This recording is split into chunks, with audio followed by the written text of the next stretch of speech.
Hello, everybody, again. Matthew Janasek. Hey, sorry I haven't been around in a while if anyone's been paying attention, but been very, very busy. And since I'll start this by the truth being stranger than fiction story, over the last couple of months now, I've been asked to teach over the internet and Zoom with courses on teaching United States history to students in China. And boy, I would have told you if you said I would start this year and end it with that opportunity to teach United States history to students in China that are fluent English speaking kids. One of my classes is third graders, and the other are sixth and seventh graders. And I've been engaged with that now, and it's been a blast. And so the truth is really stranger than fiction. So I wanted to update where our thought process maybe is for a lot of people here as we're trying to process all of these strange realities that are still part of our daily existence. So, where to begin with crazy? It's just appropriate I wore the Crazy Town sweatshirt tonight, okay? But we're in a world where Dr. Seuss is now canceled and Cardi B is a success story, okay? And the people that are in charge keep we the people really divided with meaningless things. And boy, to ask the right questions today is very important, and it's not happening enough. So I try to take a lot of the lessons that I teach and apply them to, our thought process. I come back a lot to the greatest philosophers and Socrates and Plato, Aristotle to follow suit. But Socrates in particular because he was killed for asking questions. Plato honored him, making him the main character of every writing. Beyond that, and then I'd move to Jesus, who was also going to be killed for telling the truth. There was going to be, and before we move on, Jesus was asking questions too. But they were questions to powerful people. And so were Socrates' questions. Cicero in the Roman Republic asked deep, important questions. He was also killed, right? We should be noticing a theme, okay? And the Founding Fathers, when we jump to the United States and look at what is so glorious about the United States from its conception, is that it had to be established with that as the end goal, and to establish a system where men like Cicero, Jesus, Socrates would not be executed or silenced for asking questions. And that's where we're at right now. And it doesn't have to be that way, So the Founding Fathers survived, right? And tried to establish a long-term order of that arrangement, I would say is a way to put it. Now, Lincoln was tasked with holding that concept together when it came apart. And Lincoln and his heroic status of how he dealt with the U.S. Civil War is one of the most honorable demonstrations of leadership in the most tremendous times.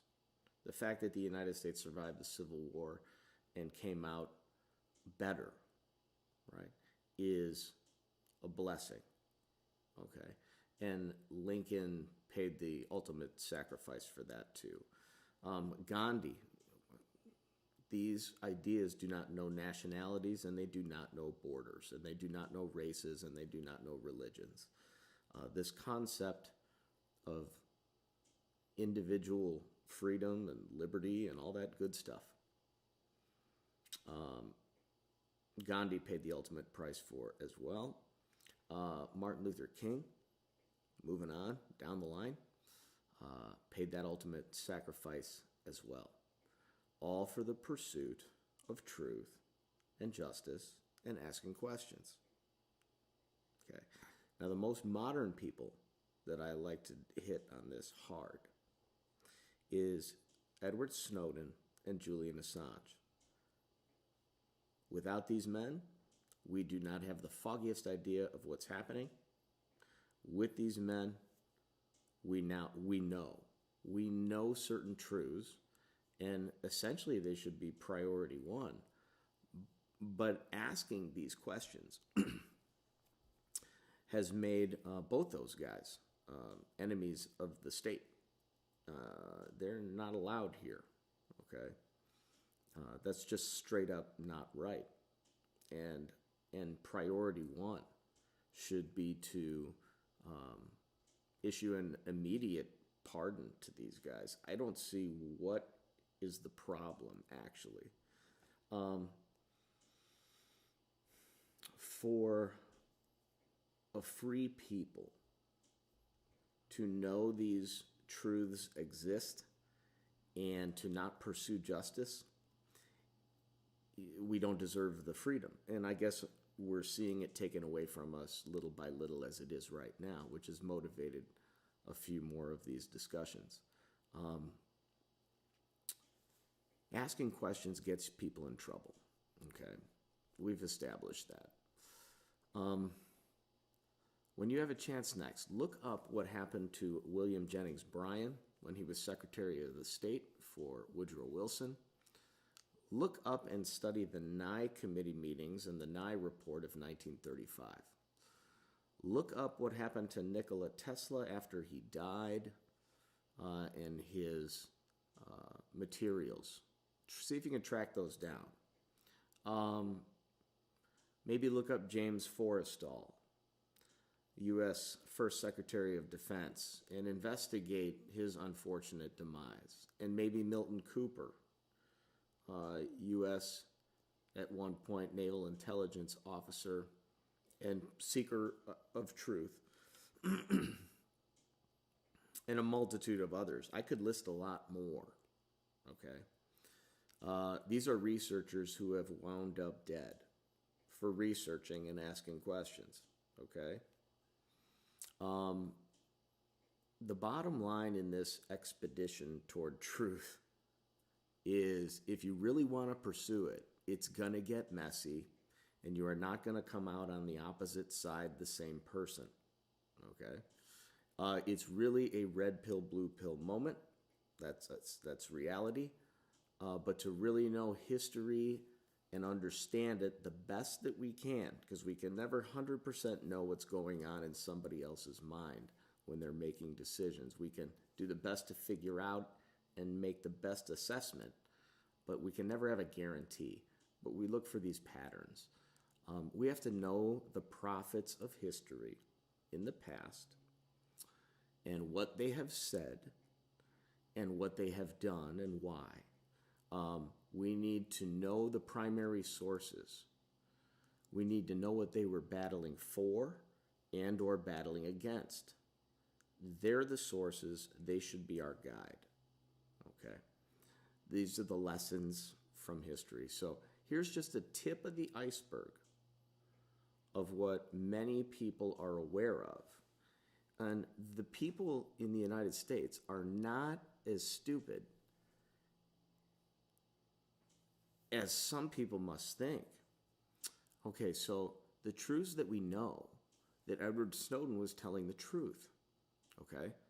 The NSA is collecting everything 24/7, 365, okay? And no one has pardoned him yet. No one, including President Trump, who I had wholeheartedly hoped was going to fulfill that, I guess, wish list item that I had. But no, that hasn't happened. And for me, that's priority one, as the system I need to pay attention to is dysfunctional, okay? And so from there, we just got to go to try to understand dysfunctionality. So the challenge of our internal is impacted by the external.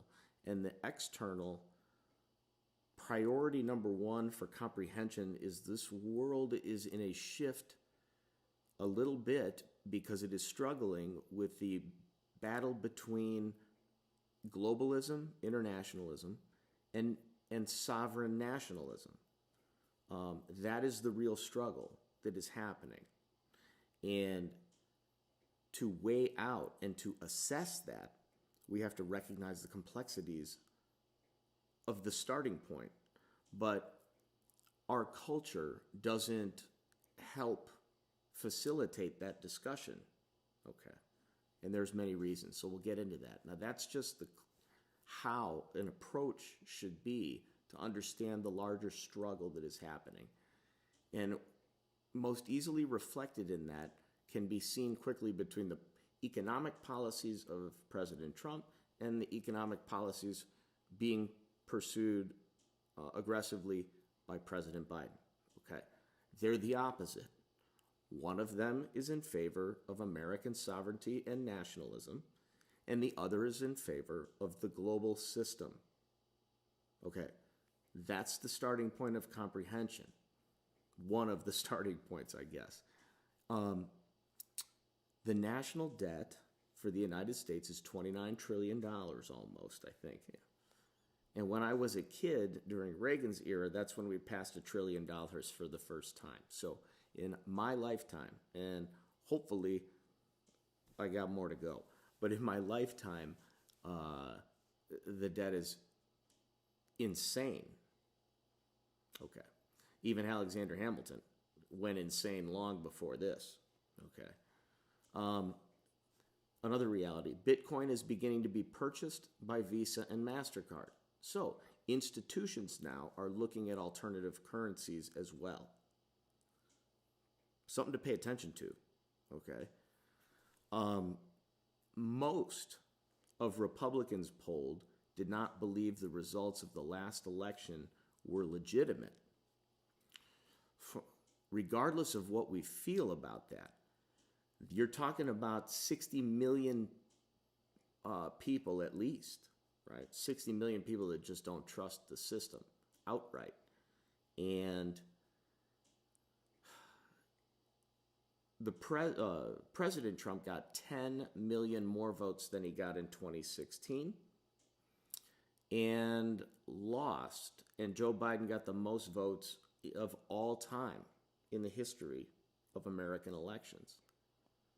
It's just weird. And the system has neglected even a public looking at the evidence through the federal court system. So we are still in limbo, meaning there is not clarity amongst the population, and the truth is still in flux. So this creates another layer in this environment that we are in. The CDC and the WHO changed the diagnosis requirements for COVID the week after the inauguration of President Biden. And it's to ask that question in today's climate runs the risk of you being called a conspiracy theorist, to point out that that's a little odd. And establishing this new norm that is not odd to ask that question needs to be normalized. Okay. Um, Justice is not blind right now. It is not equal. Double standards exist and are the norm now. We know that the Russia collusion was a hoax. We know many members of the CIA, the NSA, the FBI have lied under oath, and nothing has happened. Okay? No one's investigated. People lie under oath, and there's just no accountability. This is what normal people see. The Durham report that everybody was promised was going to come out has not come out. So it's just and nobody asks any questions about it. Okay? But to ask a question about it today still might get you labeled a conspiracy theorist. I'm pretty sure that Donald Trump would have been impeached for 33,000 deleted emails. I mean, that just seems like it might have happened. Okay? Impeachment round 1 and 2 were 100% politically driven. These are just, and I don't have an order for all these in any particular way, but as they came to me, I wanted to jot them down because they just kept coming. We still have zero, and I mean zero, idea about the world of Jeffrey Epstein and Maxwell, Ghislaine, whatever. We have no answers on something of that magnitude. It's just hanging out there. Okay? We have an education system that is actually beginning to push critical race theory as accepted truth. It's just become the truth without a discussion.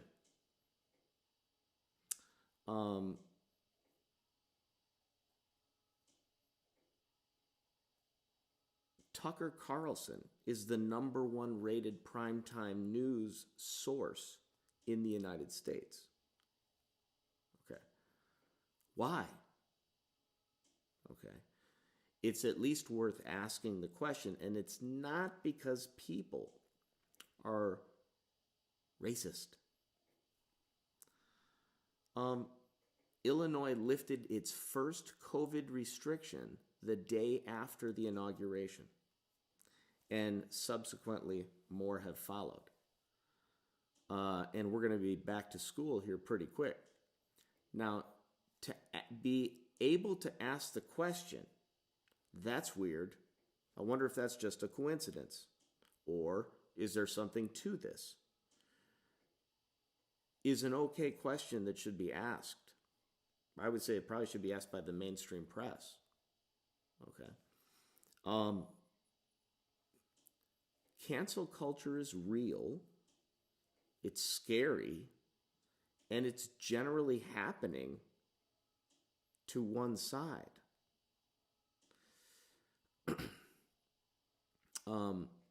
The system is bankrupt and dysfunctional right now. Okay? And the mainstream media has lost the credibility with the American people. We don't believe what we're being told. And if you're only getting your news sources from the mainstream outlets, then you're not an informed person. They haven't been telling the truth on a lot of things for a long time. And this doesn't just mean the Democrat-Republican paradigm. That many people are stuck in, they cannot get out of that. It's time to get out of that. It's time to leave that behind and just look at people and the decisions and study words and learn history. let go of the dogma, and know stuff. So here's some more quick stuff, all right? The Federal Reserve created $16 trillion to bail out the banks in 2008. That's it. There's another massive layer that people need to try to wrap their minds around, and that didn't make it on the news. Okay? So when there is such magnitude level things that are happening and the people are generally unaware, or their priority is on transgender athletes in high school sports, the focus of the priority of levels of importance of what is in the public discourse is the things that Socrates, Plato, and Aristotle would have hung around and said, can you believe that these people are talking about things that don't matter in the grand scheme of things? So, a quick history lesson, I think, moving forward is a good idea. And for Americans to understand some of these basic fundamentals, this is U.S. History Fundamentals 101. The government and big business went into partnership during the Civil War for the very first time. Okay, I'm skipping other stuff. Let's just get right to the nitty-gritty, okay? With 1862, states' rights gone, the government and big business made a partnership, railroads, industry, boom, it's here, okay? And it grew, that relationship grew. Plenty of stories, not enough time. But we, the people, lost the policy direction, ability to influence, finally, with 1913's creation of the Fed. Now, this is my opinion, okay? But at that point, the 20th century takes a direction that's pretty predictable here. But when the Fed is created and the income tax implemented and the IRS created, all of this at the same time, what we ended up having to do and have done ever since is pay interest on debt that the government can actually borrow from the institution that actually has the power given to them by the government to print the actual money.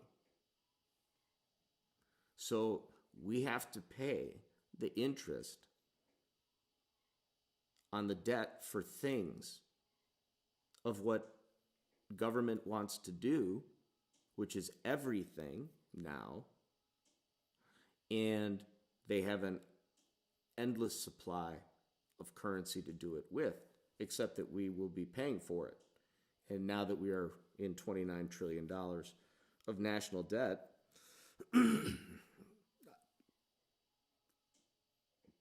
who's even asking these questions? Why aren't people asking these questions? Why is me asking these questions at times considered crazy? I really don't understand that. But the eugenics movement is a huge important thing to understand, including abortion, was begun as promoting a progressive agenda, irregardless of Democrat-Republican paradigm. This is not about that issue. It's about the elite versus the people. And the elite of the progressives, Democrats or Republicans, if you need to think like that, there you go. But as soon as you want to get out of that paradigm of good versus evil by looking at Democrats and Republicans, come join the people that are trying to figure this out. Okay? We want you to come on board. Okay? To the critical thinking train.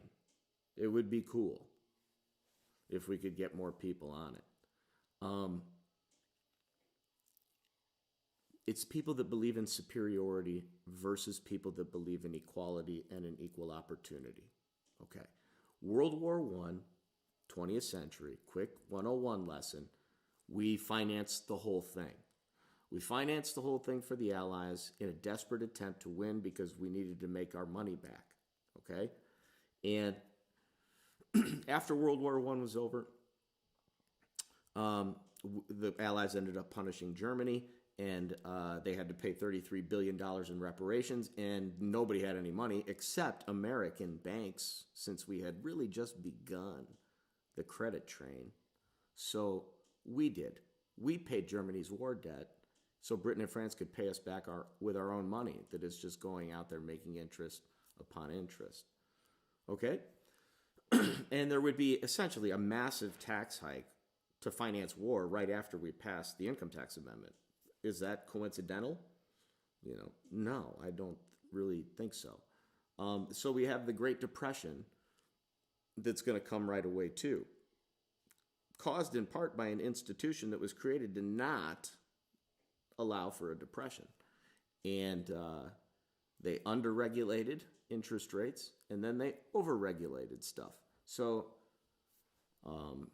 simply quoting old Milton Friedman, wonderful economist, there. World War II gets us out of the Great Depression, and that does the trick from an economic standpoint. Now, World War II, when it ends, and we finally have made everything safe, okay, that doesn't last but 6 months, and we have a Cold War, and we will need a permanent military apparatus because the communist threat is everywhere and it's permanent. So we have a permanent military-industrial complex and a permanent war economy.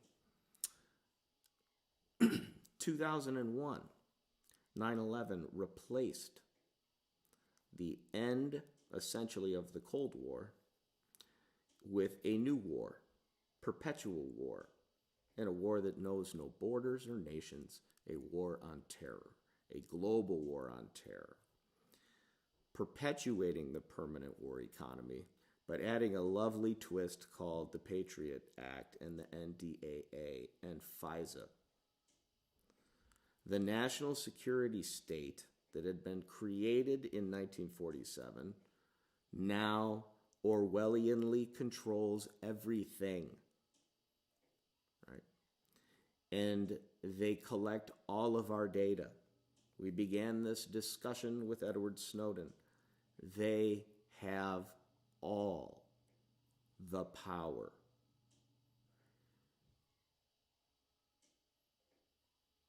And now, people that are asking these questions are being called domestic terrorists, perhaps.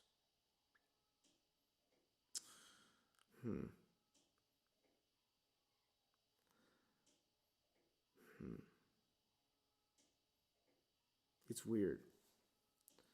Have you guys noticed any news agency ask any questions of any protesters on the awful January 5th, 6th events at the Capitol?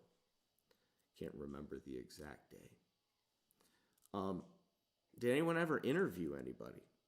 Has anybody in the mainstream news ever interviewed any foreign leader of a nation that we've talked about going to war with in the past? Have we ever seen or been presented with a speech by a foreign dictator, president, whatever? Are we being allowed only to see what somebody wants us to see? I think you might want to ask yourselves some of these questions, okay? And instead of trying to silence people, we should be celebrating the power, the glory of this country. We should celebrate this country. We should celebrate our history. We have impacted the trajectory of mankind in such a positive direction. It has been too meaningful of an experience and consequential one for so many Americans that have sacrificed for the progress of the rights of individuals to matter. And too many beautiful souls have stood up for the idealism that is the United States, that we cannot throw their efforts away. But we are going to have to deal with a lot of hard truths about where we are today and how we've gotten to this point. And until we do that, okay, we need to be open enough to do that. People say, why do you have doubt? Why do you have doubt?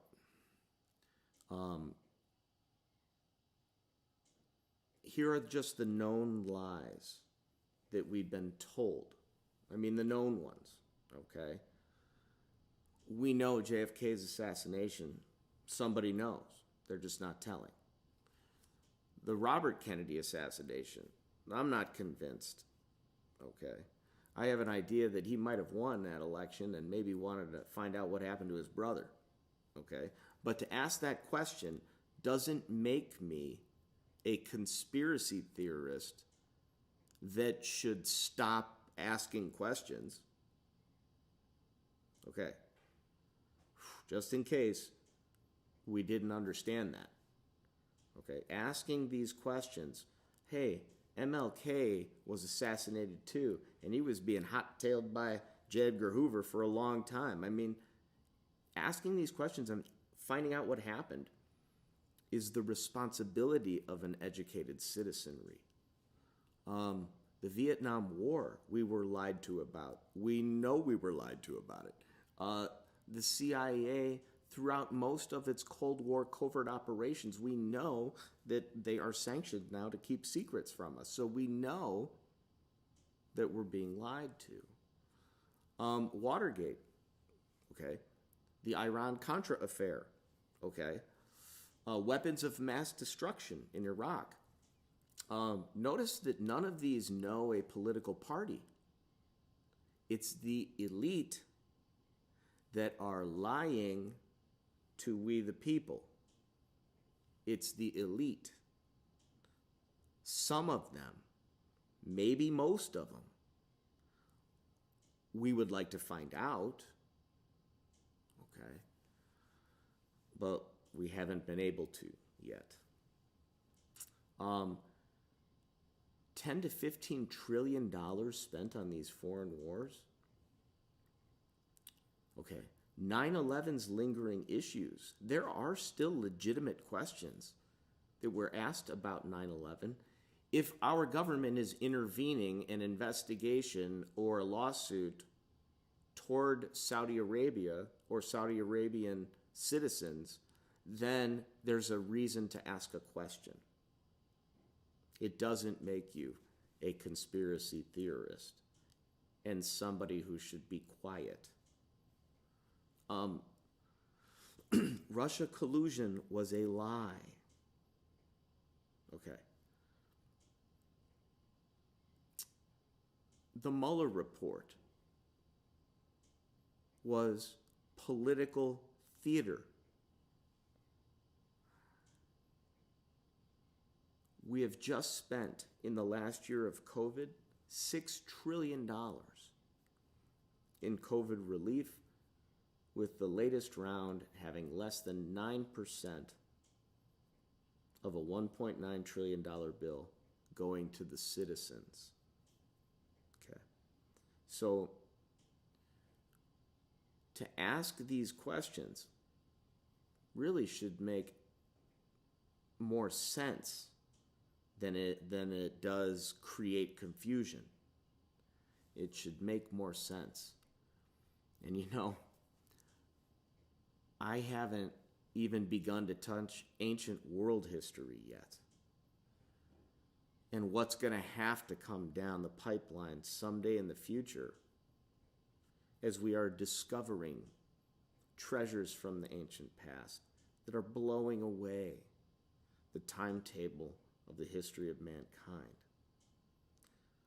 Lots of things, right,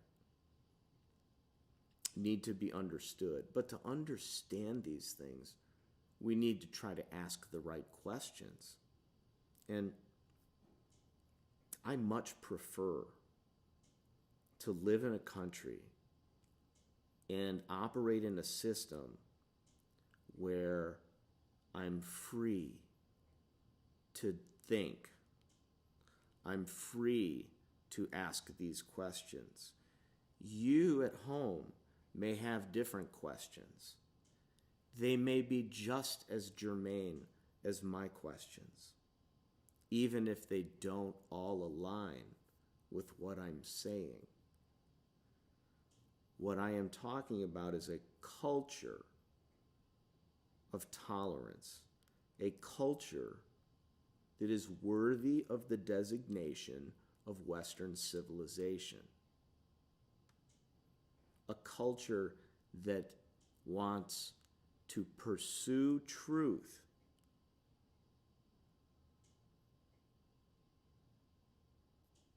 and do the right thing. At least try. I think that's all I got tonight. Yeah, we'll drop in again sometime soon. Take care.